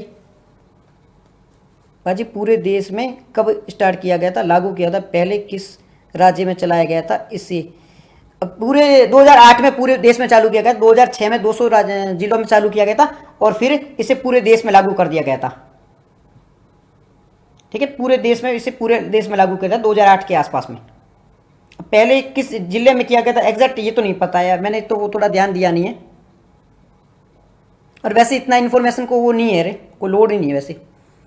तो ये प्रधानमंत्री जीवन बीमा योजना, फिर है श्रमिक पेंशन योजना, फिर है प्रधानमंत्री जीवन बीमा योजना। किसी भी हालत में मृत्यु हो गई तो आपको ये मिल जाएगा। ठीक है, नेक्स्ट स्कीम है कौन सी, अटल पेंशन योजना, अटल पेंशन योजना। ये में क्या मिलेगी, पेंशन मिलेगी आपको, कितनी मिलेगी, शायद आप में एक जिला था, एपी में एक जिला था, नहीं एग्जैक्ट नहीं पता, आप है ना एक बार गूगल करके देख लेना, एग्जैक्ट नहीं पता है मेरे को, आप एक बार गूगल जरूर करना। ठीक है, अटल पेंशन योजना, इसमें 1000 से 5000 तक की पेंशन मिलती है। उसके बाद में है, उसके बाद में दुर्घटना बीमा योजना। दुर्घटना बीमा योजना में क्या होता है, दुर्घटना बीमा योजना में इसके तहत दुर्घटना होती है तो 2 लाख रुपए का बीमा मिलता है, दुर्घटना के दौरान आपको 2 लाख रुपए का बीमा मिलेगा। उसके बाद में आयुष्मान भारत, कौन सी है, आयुष्मान भारत स्कीम है। इसमें क्या होता है, आयुष्मान भारत स्कीम में इसमें 5 लाख तक का मुफ्त में इलाज किया जाता है। श्रमिक, फिर पीएम जीवन बीमा योजना है, फिर अटल पेंशन योजना है, फिर दुर्घटना बीमा योजना है, फिर आयुष्मान भारत स्कीम है, फिर है पब्लिक डिस्ट्रीब्यूशन सिस्टम। लास्ट में क्या है, पब्लिक, ये सही नहीं लिखा जा रहा है, पीडीएस लिख दो, पीडीएस। और उसके बाद में सबसे लास्ट में आवास योजना, साथ में आप ये मनरेगा भी लिख सकते हो। ये सारी स्कीमें, इसको आप एज इट इज, मेंस में क्वेश्चन पूछा जाता है, एज इट इज लिख दो। सामाजिक सुरक्षा के लिए, गरीब कल्याण के लिए क्या प्रयास किया जाता है, इसे एज इट इज लिख दो। हाँ, आयुष्मान कार्ड भी बनता है ना, तो एज इट इज इसको लिख दो, फिर आप मौज करो, फिर तो क्या ही कहना है, आईएएस बन ही जाओगे। ठीक है जी, तो ये पूरा आर्टिकल था हमारा, भारत सरकार की कौन कौन सी योजना थी। एक बार इस आर्टिकल को रट लेना, जो स्कीम थी इसको जरूर रट लेना, जो जो स्कीम थी इसको एक बार रट लेना सारों को सारों। ठीक है, डिटेल में जाने की आवश्यकता नहीं, बस थोड़ा बहुत भी रट लेना, मेंस में काम आ जाएगा। प्रीलिम में है थोड़े इसके फैक्ट याद कर लेना कि स्कीम के फीचर क्या है, थोड़े बहुत याद कर लेना। ठीक है, नेक्स्ट जो हमारा आर्टिकल है, देखो 2 लाइन का आर्टिकल है, बहुत डिटेल में मत जाना, 2 लाइन का आर्टिकल है। क्या, क्यों, कैसे, ये ज्यादा इसको मत सोचना, क्योंकि बहुत डीप में नहीं पढ़ना है, इससे क्वेश्चन नहीं बनेगा। इसलिए मैं सिंपल ही बताऊंगा, 2 लाइन में बताऊंगा, क्योंकि न्यूज आ गई थी इस वजह से बताना पड़ रहा है और इसी वजह से बता रहा हूं।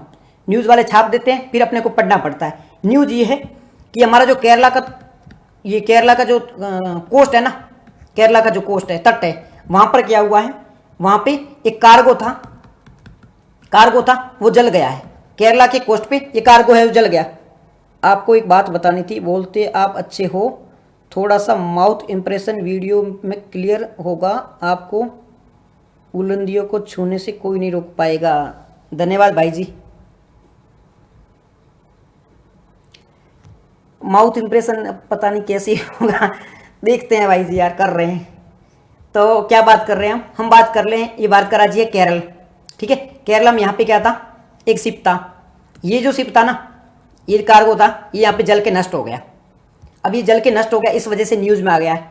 अब इसे पढ़ना क्या है, हमारा एक तट रक्षक फोर्स होती है, कोस्टल फोर्स होती है, इसने क्या किया, इसने इसको बचा लिया है। बचा लिया मतलब ये जल गया था, जलने के बाद में इसके जो भी बचे हुए थे पार्ट वगैरह उनको इकट्ठा कर लिया है, ऐसा काम किया है। अब देखो मेरे को नहीं लगता इससे कैसे क्वेश्चन पूछेगा, बट फिर भी क्यों करंट अफेयर वाले डाल देते हैं, बट मेरे को नहीं लगता क्या क्वेश्चन पूछेगा इसमें कि इसमें। अब बस यही है, मेंस में क्वेश्चन पूछे जाने की संभावना। अब मेंस में भी क्वेश्चन डायरेक्ट नहीं आएगा। मेंस में क्या पूछा जा सकता है, मेंस में आएगा समंदर में जो प्रदूषण होता है ना, समंदर में जो प्रदूषण होता है उसके बारे में कुछ लिखना हो तो आप एग्जाम्पल के रूप में लिख सकते हो कि जो अपने जो होते हैं ना कार्गोज वगैरह होते हैं, कार्गो शिप वगैरह होते हैं, ये समंदर में नष्ट हो जाते हैं तो इसकी वजह से पॉल्यूशन बढ़ता है। आप एक एग्जाम्पल के रूप में यूज कर सकते हो कि केरल के तट के आसपास में एक कार्गो शिप नष्ट हुआ था, उसकी वजह से ऑयल, ये क्या होता, इसका जो ऑयल होता है वो स्प्लिट हो गया था, इसकी वजह से पॉल्यूशन भी बढ़ गया था। तो ऐसा कुछ लिख सकते हो। डायरेक्ट क्वेश्चन पूछे जाने की संभावना तो बिल्कुल नहीं है, बट ये करंट अफेयर वाले लिख देते हैं तो ठीक है यार, हमने भी पढ़ लिया। अब एक चीज याद रखना, चलो इसको तो छोड़ो, ये काम की चीज है नहीं। समंदर का जो पॉल्यूशन होता है, समंदर का जो पॉल्यूशन होता है समंदर में, उसे कवर करने के लिए, उसे कंट्रोल करने के लिए, उसे रेगुलेट करने के लिए कौन कौन सी अंतर्राष्ट्रीय संधियां की गई है, इंटरनेशनल लेवल पर कौन कौन सी ट्रीटीज की गई है जो समुद्र यानी कि मरीन पॉल्यूशन होता है उससे कंट्रोल करते हैं। इसके बारे में कुछ 2-3 ट्रीटी है। अब ज्यादा उसके बारे में याद मत रखना, सिंपल आपको आइडिया रखना। एक होती है मारपोल ट्रीटी है जो भी यही काम करती है। ये कब हुई थी, 1973 में बनी थी, जो प्रदूषण रोकने का काम करती है। उसके बाद में कौन सी है, एक है बुनकर कन्वेंशन, बनकर या बुनकर ऐसी कन्वेंशन है, बुनकर कन्वेंशन, ये भी समुद्र के प्रदूषण को रोकने का काम करती है। तो आप ऐसे कुछ कन्वेंशन है उसका जिक्र कर सकते हो। हालांकि इस आर्टिकल में कुछ भी नहीं है, एक कार्गो था वो जल के नष्ट हो गया, इतनी सी न्यूज़ थी, और उसको जो कोस्टल गार्ड है उसके द्वारा जो भी उसका पार्ट वगैरह थे उनको बचा लिया गया, ऐसा कुछ न्यूज़ है। तो न्यूज़ काम की है नहीं। फिर समुद्र का पॉल्यूशन बढ़ता है तो उसके लिए बहुत सारे पॉइंट हमारे पास में ऑलरेडी अवेलेबल है। अगर समुद्र के पॉल्यूशन की बात होगी तो हमारे पास में पॉइंट की कमी नहीं है। हम ये लिख सकते हैं कार्गो में जो ऑयल स्प्लिट होती है वो है, मत्स्य पालन के लिए जो एक्टिविटीज़ की जाती है वो है। कई बार क्या होता है, कोरल रीफ होती है ना, कोरल रीफ, वहाँ से क्या संसाधनों को पकड़ने के लिए, इकट्ठा करने के लिए हम वहाँ पे जाके क्या करते हैं, बॉम्ब ब्लास्ट वगैरह कर लेते हैं, तो उसके कारण भी प्रदूषण बढ़ता है। टेम्परेचर बढ़ जाता है, समुद्र के सतह का टेम्परेचर बढ़ेगा, ये भी एक रीजन बनता है। तो हमारे पास में बहुत कुछ लिखने को पड़ रहा है। तो ऐसा तो ये छोटे मोटे न्यूज़ तो आर्टिकल तो हमारे काम के वैसे भी नहीं है, बस मार्पोल कन्वेंशन वगैरह इसके बारे में आपको पता होना चाहिए। तो ये इंपॉर्टेंट आर्टिकल है नहीं मेरे अकॉर्डिंग, बाकी करंट अफेयर वालों ने दिया था तो मैंने पढ़ा लिया। ठीक है, नेक्स्ट आर्टिकल है रैगिंग के बारे में। अब इसके बारे में तो मैं बताऊंगा नहीं, आप ही मेरे को बताओगे। हाँ वही बस वही है, कंटेनर गिर गए थे ना, वही है बस, उसके बारे में दे दिया तो बस देख लिया हमने। अब रैगिंग के बारे में आप मेरे को बताओगे। प्रीलिम में कोई काम का है नहीं, मेंस में आपके लिए काम का है रैगिंग। रैगिंग के बारे में आपको, मेरे को ऐसा कोई यहाँ पे नहीं लगता किसी को रैगिंग के बारे में आइडिया नहीं होगा। सबको पता होता है रैगिंग होती क्या है। क्या होती है रैगिंग, रैगिंग क्या होती है?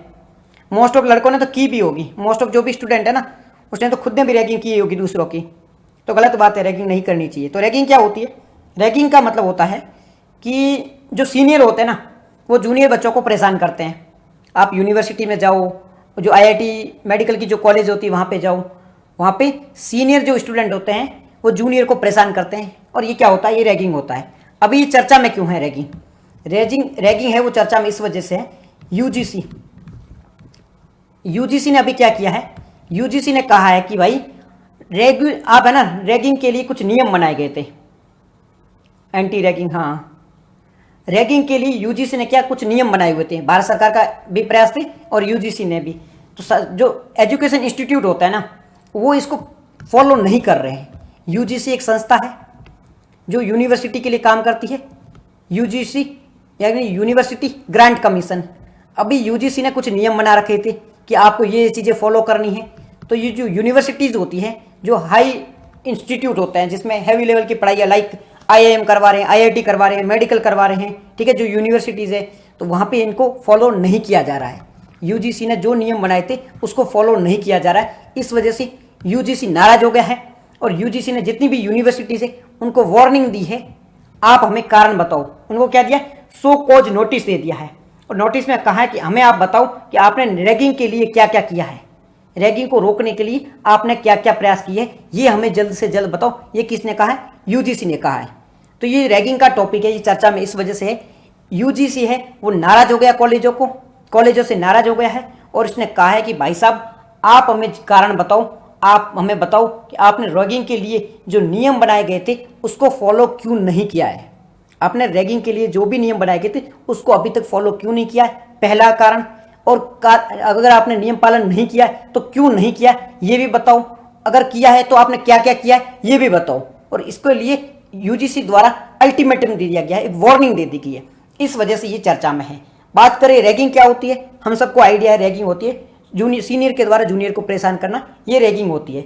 रैगिंग के लिए क्या क्या कोशिशें की गई है, रैगिंग को रोकने के लिए क्या क्या प्रयास किए गए हैं। रैगिंग का मेंस में आज तक कोई क्वेश्चन आया है क्या? रैगिंग से रिलेटेड डायरेक्ट कोई क्वेश्चन नहीं आया है आज तक, मतलब अभी के टाइम में तो नहीं आया। पहले के टाइम में जो 90s एरा होते हैं, 10 के एरा, वहाँ पे तो शायद पता नहीं। बाकी अभी के एरा में जो भी क्वेश्चन आए ना उनमें रैगिंग से रिलेटेड डायरेक्ट कोई क्वेश्चन नहीं आया। पर देखो संभावना है, संभावना तो है, क्वेश्चन पूछा जा सकता है। एथिक्स में कई बार ऐसे क्वेश्चन पूछे गए हैं, एथिक्स में कई बार ऐसे क्वेश्चन पूछे गए हैं जो रैगिंग के मिलते जुलते थे, वहां पर इसके बारे में आप लिख सकते हो, ठीक है ना। तो एथिक्स में है, ऐसे में कई बार ऐसे क्वेश्चन पूछे गए हैं जहां पर इससे रिलेटेड आप लिख सकते हो। तो हाँ, पॉइंट तो क्लियर होने चाहिए। इंटरव्यू में भी कई बार पूछ लिया जाता है, तो वहां पे थोड़ा बहुत एटलीस्ट आइडिया होना चाहिए। तो हम बात कर रहे हैं कि रैगिंग को रोकने के लिए या एंटी रैगिंग कौन कौन से प्रयास किए गए हैं, रैगिंग को रोकने के लिए क्या क्या प्रयास किए गए हैं, इसके बारे में हम बात कर लेते हैं। तो सबसे पहले anti ragging resolution 2009, anti ragging resolution 2009। अब ये जो एंटी रैगिंग रेगुलेशन 2009, रेजू नहीं है, रेगू है यहाँ पे, रेगुलेशन 2009, इसमें क्या क्या बातें की गई थी? इसमें 4 बातें की गई थी। इसमें कितनी बातें की गई थी? 4 बातें। क्या मैंने बना दिया है? इसमें 4 बातें की गई थी। पहली बात क्या थी? इसमें पहली बात थी कि आप एडमिशन लेने से पहले कुछ नियमों का पालन करोगे। एडमिशन किसी बच्चे को देना है उससे पहले कुछ नियमों का पालन करना होगा। क्या नियम पालन, किस नियमों का पालन करना होगा? कि कोई भी बच्चा है अगर वो किसी यूनिवर्सिटी में एडमिशन लेना है तो सबसे पहले उसे बताना कि रैगिंग क्या होती है, रैगिंग क्यों अपराध है, रैगिंग करना क्यों गलत बात है, ये रैगिंग से रिलेटेड जो भी जानकारी है उस बच्चे को आप दोगे। पहला नियम ये फॉलो करना है। फिर छात्र मतलब जो भी स्टूडेंट आ रहा है वो और उसके जो पिताजी होते हैं या माताजी होते हैं उनसे आप शपथ पत्र पे साइन करवाओगे कि अगर आपका बच्चा है वो किसी प्रकार की रैगिंग से रिलेटेड एक्टिविटी में पाया गया तो उसे सजा हो सकती है। ये शपथ पत्र पे साइन करवाना है। तो पहला क्या हो गया? एडमिशन के टाइम में आपको जानकारी देनी होगी। दूसरा पॉइंट क्या है? दूसरा है एडमिशन के समय, ये एडमिशन से पहले, ये एडमिशन के समय, मतलब आप एडमिशन कर रहे हो उस टाइम में आपको क्या क्या चीज़ें बताई जाएगी। तो इस टाइम में ये बताया जाएगा कि छात्रों को अधिकारों के बारे में जानकारी दी जाएगी। छात्रों को बताया जाएगा, स्टूडेंट्स को बताया जाएगा कि आपके पास में कौन कौन सी अधिकार है, अगर आपकी कोई रैगिंग करता है तो आपके पास में क्या अधिकार है, आपके पास में क्या ड्यूटीज है, इसके बारे में बताया जाएगा। ठीक है, तो ये अधिकारों के बारे में बात करता है। तीसरा है एक समिति का गठन किया जाएगा। तीसरा है एक समिति का गठन किया जाएगा। कैसी समिति होगी? ये एंटी रैगिंग कमेटी होगी। हाँ, यूनिवर्सिटी में गए थे तो हमारे पास में एफिडेविट भरवाया गया था, बोला था कि रैगिंग के लिए, हाँ रैगिंग के लिए पूरा एक एफिडेविट होता है, पूरी आपको बात बताई जाती है, सब कुछ चीज़ें करवाई जाती है, बिकॉज ये जरूरी होता है। फिर एक कमेटी भी बनती है, उस कमेटी में एंटी रैगिंग कमेटी होती है, दूसरी होती है anti ragging squad. Anti ragging committee होती है, वो रैगिंग के खिलाफ जो भी मामले आते हैं उनकी जांच करती है, और जो स्क्वाड होता है उसे रोकने का प्रयास करता है। ये तीसरा प्रयास है। और चौथी बात नियम है, चौथी बात क्या है? चौथा नियम है सस्पेंशन। अगर कोई रैगिंग करता पाया जाए तो उसे क्या सजा मिल सकती है? तो अगर मैंने रैगिंग की है किसी व्यक्ति की, किसी स्टूडेंट की, तो मुझे सस्पेंशन मिल सकता है, फाइन लगाया जा सकता है, या मुझे कॉलेज से निकालना भी जा सकता है। तो एंटी रैगिंग रेजुलेशन है या रेगुलेशन 2009 है, उसमें क्या क्या नियम थे? उसमें था पहला एडमिशन के समय क्या क्या चीज़ें करनी चाहिए उसके बारे में, फिर एडमिशन के दौरान क्या चीज़ें की जाएगी उसके बारे में, फिर कमेटी मतलब जो कमेटी बनाई जाएगी उसके बारे में बात की गई, फिर सजा क्या दी जाएगी उसके बारे में बात की जाएगी। बहुत भयंकर गर्मी यार, आज तो लाइट भी चली गई, इन्वर्टर भी डाउन पड़ा गया, कोई नहीं, ठीक है। अब रैगिंग को रोकने के लिए भारत सरकार के द्वारा और क्या प्रयास किए गए हैं? रैगिंग को रोकने के लिए भारत सरकार के द्वारा क्या प्रयास किए गए हैं इसके बारे में हम बात करते हैं। तो रैगिंग को रोकने के लिए भारत सरकार द्वारा कई सारे प्रयास किए गए हैं, जैसे कि एंटी रैगिंग हेल्पलाइन बनाई गई है। एंटी रैगिंग हेल्प लाइन बनाई गई है। रैगिंग को रोकने के लिए एक हेल्पलाइन बनाई गई है। अगर किसी स्टूडेंट के साथ में रैगिंग वगैरह होती है तो वो उस हेल्पलाइन पे कॉल कर सकता है। हालांकि ये हेल्पलाइन कभी काम नहीं करती है, ये ओनली बनाई गई है, कभी ये यूज में आती नहीं, कभी काम करती नहीं है। ठीक है। दूसरा क्या है, एंटी रैगिंग निगरानी समिति, मतलब रैगिंग को रोकने के लिए एक इसे निगरानी रखने के लिए एक समिति बनाई गई है। निगरानी, मैं क्या लिख रहा हूँ, गर्मी की वजह से दिमाग ही काम नहीं कर रहा है। एंटी रैगिंग निगरानी समिति, रैगिंग को रोकने के लिए एक निगरानी समिति भी बनाई गई है। ठीक है। उसके बाद में रैगिंग को अपराध घोषित कर दिया गया है। इसके लिए राघवन कमेटी बनी थी, एक राघवन कमेटी बनी थी। ये राघवन कमेटी कब बनी थी? 2007 में। और इन्होंने सिफारिश दी थी कि आप रैगिंग को है वो अपराध घोषित कर दो, रैगिंग को है वो अपराध घोषित कर दो। इसके बाद में रैगिंग को अपराध भी घोषित कर दिया गया था। और इसके बाद में सुप्रीम कोर्ट का भी एक जजमेंट आया था। सुप्रीम कोर्ट का 2009 में एक जजमेंट आया था, जिसमें सुप्रीम कोर्ट ने कहा था कि एक टोल फ्री नंबर होना चाहिए जो रैगिंग को रोकने के लिए काम करे। तो रैगिंग को रोकने के लिए क्या क्या प्रयास किए गए हैं? एक एंटी रैगिंग हेल्पलाइन बनाई गई है, एक एंटी रैगिंग निगरानी समिति बनाई गई है, रैगिंग को अपराध घोषित कर दिया गया है राघवन कमेटी की रिकमेंडेशन के अकॉर्डिंग। सुप्रीम कोर्ट का आदेश भी इस पे आया है जो टोल फ्री नंबर के बारे में बात करता है और रैगिंग के रिलेटेड और भी चीज़ों के बारे में बात करता है। तो ये हमारा आर्टिकल था रैगिंग को लेकर। समझ में आ गया? कोई डाउट नहीं है? चलते हैं आगे नेक्स्ट आर्टिकल की ओर।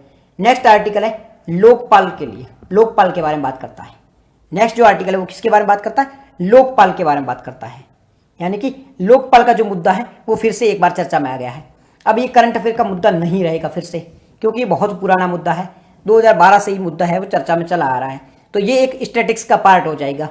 स्टैटिक्स का पार्ट क्यों है? क्योंकि लगातार चर्चा में आया हुआ है, लगातार इसी मुद्दे के कारण आम आदमी पार्टी बन गई थी। तो ये मुद्दा इतना जरूरी है कि यहाँ पे सीएम बन जाते हैं इस मुद्दे के कारण। सीएम तो छोड़ो, प्रधानमंत्री बन जाते हैं, किसी एक सत्ता की सरकार चली जाती है, किसी एक दल की सरकार चली जाती है। तो यही मुद्दा था, वो लोकपाल है। न्यूज में क्यों अभी? न्यूज में इस वजह से है कि लोकपाल ने एक नया नारा दिया है। लोकपाल जो एक ऑर्गेनाइजेशन के रूप में काम कर रही है, एक संस्था के रूप में काम कर रही है, इसने एक नया नारा दिया है। नारा क्या है? ये देखो नारा है ना, आप लिख लो कहीं पे, कोई एक आप डायरी रखो, उसमें ये लिख दो। क्यों लिखना है? कि इसे कोर्ट के रूप में आप यूज कर सकते हो। एथिक्स में जब कुछ कोर्ट के रूप में यूज करना हो ना महिलाओं के बारे में, तब इसके बारे में आप जिक्र कर सकते हो। या जीएस के किसी पेपर में भी महिलाओं के बारे में कुछ लिखना हो, महिलाओं को कैसे आप सशक्तिकृत कर सकते हो, महिला को कैसे इंपावर कर सकते हो, इंपावरमेंट के बारे में लिखना हो, फीमेल मतलब विमेन इंपावरमेंट के बारे में, तब वहां पे आप इसका जिक्र कर सकते हो। तो क्या है नारा? नारा है नारी को सशक्त बनाए, भ्रष्टाचार को कम करे। नारी को सशक्त बनाए और भ्रष्टाचार को कम करें। ये क्या लिख रहा हूं? मेरी गर्मी का कारण दिमाग ही काम नहीं कर रहा है।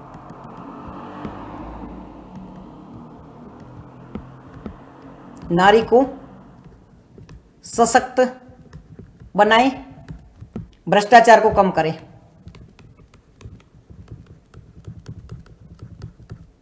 ये नारा दिया गया किसके द्वारा? लोकपाल के द्वारा। लोकपाल करप्शन के ऊपर नजर रखने के वाली बॉडी है जी। लोकपाल है वो करप्शन के ऊपर नजर रखने वाली बॉडी है। इसके बारे में अभी बात करने वाले हैं। परंतु लोकपाल ने अभी एक नारा दिया है। इस नारे में कहा है कि नारी को सशक्त बनाओ, भ्रष्टाचार को कम करो। ये नारा दिया है, इसको आप कहीं पे लिख दो। एज ए कोट आप इसका उपयोग कर सकते हो। मेंस में जब कुछ लिखना हो कोट के रूप में, तब आप ये लिख सकते हो कि नारी को सशक्त बनाओ, भ्रष्टाचार को कम करो। इसके रूप में नारी का सशक्तिकरण बहुत आवश्यक है, ऐसा कुछ भी लिखना हो तो ऐसे आप इसका उपयोग कर सकते हो। ठीक है। अब बात करते हैं लोकपाल है वो होता क्या है। लोकपाल के बारे में थोड़ा बहुत बात कर लेते हैं। लोकपाल की स्थापना कब हुई थी? 2013 में। लोकपाल की स्थापना कब की गई थी? 2013 में। किस अधिनियम के तहत लोकपाल की स्थापना की गई थी? अधिनियम का नाम है लोकपाल और लोकायुक्त, लोकपाल और लोकायुक्त एक्ट। लोकपाल और लोकायुक्त एक्ट यानी लोकपाल और लोकायुक्त अधिनियम। अधिनियम कब का है? 2013 का। तो लोकपाल की स्थापना की गई थी 2013 में। लोकपाल और लोकायुक्त अधिनियम 2013 का था, उसके तहत इसकी स्थापना की गई थी। लोकपाल की स्थापना कब की थी? लोकपाल की स्थापना 2013 में की गई थी। लोकपाल और लोकायुक्त अधिनियम 2013 के तहत। Very good morning ji, Muskan Yadav ji, very good morning. Lokpal act के बारे में बात कर रहे हैं, लोकपाल अधिनियम के बारे में बात कर रहे हैं। 2018 में हुआ था शायद, नहीं इसकी स्थापना 2013 में हुई थी। अच्छा, इसके बारे में बिल आया था, फिर इसके बारे में स्थापना हुई थी, वहां पे हुआ था। फाइनली लोकपाल का आयोजन वो 2018 में हुआ था, फाइनल हुआ था वो 2018 में हुआ था। तो लोकपाल लोकायुक्त अधिनियम के तहत इसकी स्थापना हुई थी। अब इसकी संरचना के बारे में बात कर लेते हैं। लोकपाल की जो संरचना है ना, उसके बारे में बात करते हैं कि इसमें कौन कौन होता है। लोकपाल में एक तो अध्यक्ष होता है, एक कौन होगा, अध्यक्ष होगा, और फोर कौन होंगे, 8 सदस्य होंगे। एक अध्यक्ष होगा और 8 सदस्य होंगे। कितने सदस्य होंगे, एक सदस्य होगा और 8 है, एक अध्यक्ष होगा। एलएम संघवी के द्वारा हुआ था जी। एक अध्यक्ष और 8 इसके सदस्य होंगे, ये बात ठीक है। अध्यक्ष कौन होंगे, अध्यक्ष बनने के लिए आपको क्या, मतलब आपको अध्यक्ष बनना है। मान लो आप चाहते हो, सागर जी आप अध्यक्ष बनना चाहते हो कि भाई मेरे को लोकपाल का अध्यक्ष बनना है। इसके लिए क्या कंडीशन है, कंडीशन ये है कि आपको सुप्रीम कोर्ट का चीफ जस्टिस होना जरूरी है, सुप्रीम कोर्ट का मुख्य न्यायाधीश आपको होना जरूरी है।